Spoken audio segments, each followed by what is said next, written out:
قول نمبر 17 خضاب۔ بسم اللہ الرحمن الرحیم۔ آپ علیہ السلام سے رسول اکرم صلی اللہ علیہ وآلہ وسلم کے اس ارشاد کے بارے میں سوال کیا گیا کہ ضعیفی کو خضاب کے ذریعے بدل دو اور خبردار یہودیوں کی شبیہ نہ بنو۔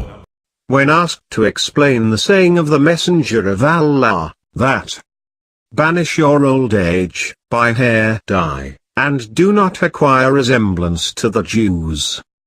تو آپ علیہ السلام نے فرمایا کہ رسول خدا صلی اللہ علیہ وآلہ وسلم کا یہ قول اس دور کے لیے ہے جب دیندار کم تھے، لیکن آج اسلام کا دائرہ وسیع ہو چکا ہے اور وہ سینہ ٹیک کر جم چکا ہے، لہٰذا ہر انسان کو اپنی پسند سے کام کرنا چاہیے۔